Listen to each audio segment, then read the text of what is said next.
விவசாய நண்பர்கள் அனைவருக்கும் வணக்கம். இன்னைக்கான பதிவுல வந்து பார்த்தீங்கன்னா, நம்ம தென்னை மரத்தோட கரண்ட் ஸ்டேட்டஸ் என்ன? இது வந்து கடைசியா வந்து 1 வருஷம் முன்னாடி 2½ வருடம் மரம்னு போட்டிருப்போம். இப்போ வந்து பார்த்தீங்கன்னா 3½ வருஷத்துக்கிட்ட ஆச்சு. 3 1/4 வருஷம் கரெக்ட்டா ஆச்சு. டிசம்பர் 2022ல வச்சது. 3 1/4 வருஷம் ஆச்சு. இப்போ வந்து எந்த நிலைமையில இருக்கு அப்படிங்கிறது இப்ப தென்னை மரம் நம்ம பார்க்க முடியுது. இன்னும் 1 வருஷத்துல முழுமையா காப்புக்கு வந்துரும் அப்படின்னு வந்து நம்ம நம்புறோம். மரம் வர்றதுமே பார்த்தீங்கன்னா, ஒரு ஃபீல்டு பொறுத்து மாறுது. ஸோ இந்த ஃபீல்டு வந்து பார்த்தீங்கன்னா, ஓட ஜல்லிமண்ணு. ஸோ இதுல வந்து பார்த்தீங்கன்னா, பக்காவா நல்லா வந்திருக்கு. பாலை வந்திருக்கு. இன்னொரு ஃபீல்டு வந்து களிமண் ஃபீல்டு இருக்கு. ஸோ அதுல வந்து பார்த்தீங்கன்னா, இன்னும் பாலை வந்து வரவே ஆரம்பிக்கல. தென்னை மரத்த பொறுத்தளவுக்கு 2 விஷயம் தான். ஃபர்ஸ்ட் வந்து தேவையான சத்து. செகண்ட் வந்து தண்ணி நம்ம குடுக்கறது. இந்த 2 விஷயம் தான் மேஜரான விஷயமே. நம்ம தண்ணி வந்து பார்த்தீங்கன்னா, ஒரு 4 நாளைக்கு ஒருக்கா தான் குடுக்க முடியுது. இப்ப இருக்கிற நிலைமை அப்படித்தான் இருக்கு. தண்ணி இனி வந்து ஃப்ரீக்வென்ட்டா வந்து 1 நாள் விட்டு 1 நாள் குடுக்குற மாரி குடுத்தா இன்னுமே பெட்டரான ரிசல்ட் இருக்கும்.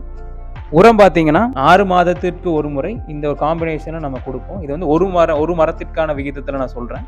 தொழு உரம் வந்து 10 கிலோ.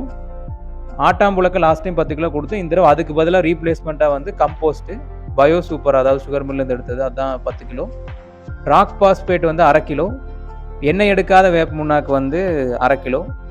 தென்னை நுண்ணூட்டம் வந்து 200 கிராம். அப்புறம் இந்த டைம் வந்து நமக்கு ரைஸ் மில் உமிச்சாமல் கிடைச்சதுனால வந்து இப்போ மரத்துக்கு வந்து நம்ம ஒரு சட்டி கொடுத்தோம்.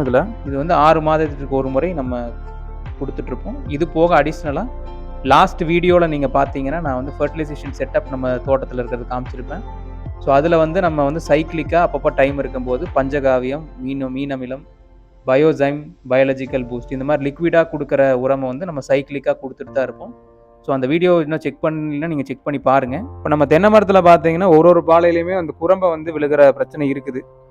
ஸோ இது வந்து இன்னொரு 6-7 பாலைக்கு அப்புறம் தான் ஸ்டாண்டர்டாக நிற்கும் அப்படிங்கிறத நம்ம நம்பிட்டு இருக்கோம். இதுக்கு நம்ம முதல் ஸ்டெப் என்ன எடுக்கணும்னா தண்ணி வந்து ஓரளவுக்கு ப்ராப்பராக கிடைச்சதுக்கப்புறம் 1 நாள் விட்டு 1 நாள் வந்து தண்ணி வந்து முடிஞ்ச அளவுக்கு நம்ம நல்லா ஃபர்ஸ்ட் கொடுத்துட்டு இப்போ உரமே நம்ம கொடுத்துட்டு தான் இருக்கோம் பீரியாடிக்காக. ஸோ நம்ம இது வெயிட் பண்ணி தான் பார்க்கணும் நீ அப்கமிங்கில் எப்படி இருக்குது அப்படின்னு.